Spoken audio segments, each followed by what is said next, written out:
আসসালামু আলাইকুম viewers, Mariam kitchen থেকে আজ আবার আপনাদের সামনে হাজির হলাম ভর্তার নতুন আরেকটি রেসিপি নিয়ে। আজকে আমি আপনাদেরকে করে দেখাবো বড় মাছ সিদ্ধ করে ভর্তা। চলুন তাহলে ভর্তাটি শুরু করি। আমি মাছ ভর্তাটা করার জন্য এখানে বড় মাছের 2 পিস টুকরো নিয়ে নিলাম।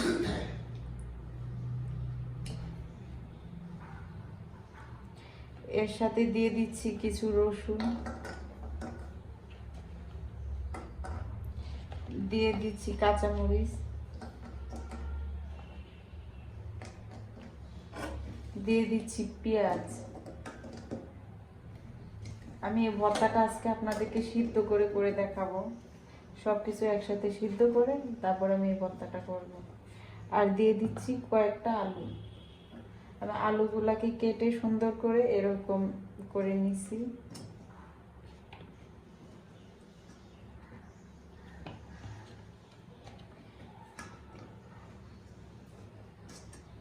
এখন আমি এতে দিয়ে দিব পানি।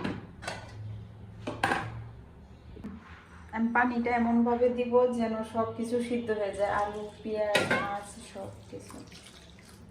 এই জন্য আমি একটু মাছের উপরে উঠে আসে এরকম করে আর পানিটা দিলাম। এখন দিয়ে দিব সামান্য হলুদ আর লবণ।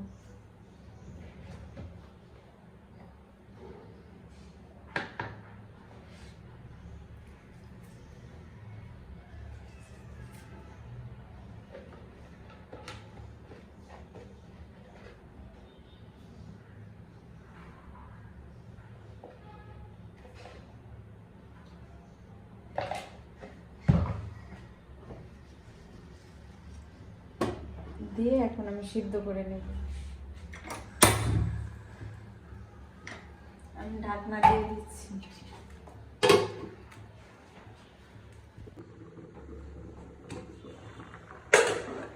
আমি একটু নাড়িয়ে দিচ্ছি সব কিছু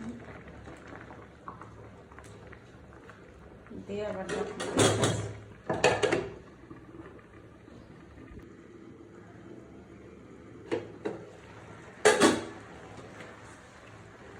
আমার মাছটাও সিদ্ধ হয়ে গেছে, আলুগুলাও সিদ্ধ হয়ে গেছে। এখন হচ্ছে আমি পানিটারে শুকিয়ে নেব, শুকিয়ে নিয়ে নামিয়ে নেব।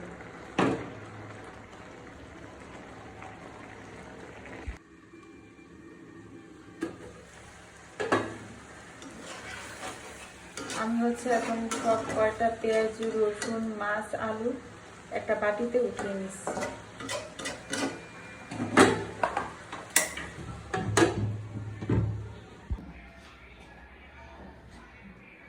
আমি এখন এখানে কাঁচামরিচ, রসুন আর পেঁয়াজগুলো উঠিয়ে নিচ্ছি একটা বাটিতে।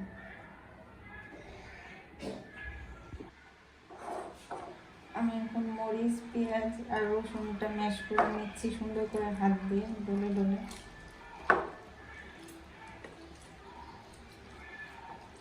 আমার লবণ দেওয়া ছিল তাই আমি আর এখন লবণ দিচ্ছি না। আর এগুলো ভালোভাবে সিদ্ধ হওয়ার কারণে এমনিতে ম্যাশ হয়ে যাবে।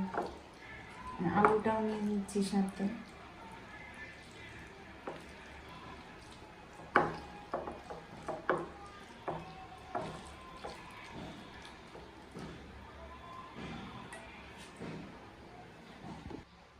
আচ্ছা, এখন মাছটা দিয়ে দিচ্ছেন। মাছটা কাঁটাগুলো ছাড়াই নিচ্ছি, নিয়ে এখন দিয়ে দিচ্ছি।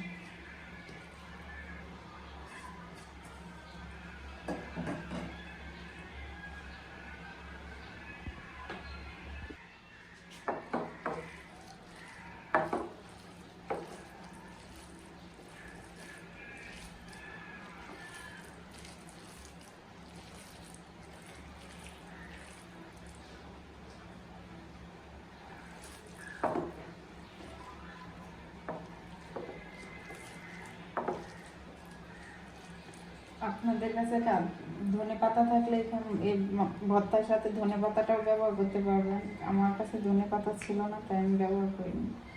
এখন দিয়ে দিচ্ছি সরিষার তেল।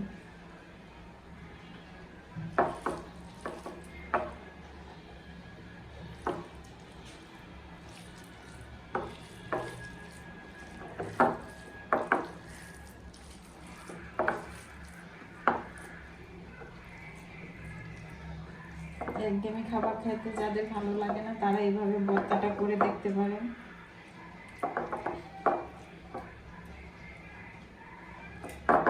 আর ভর্তাটা তৈরি করা শেষ।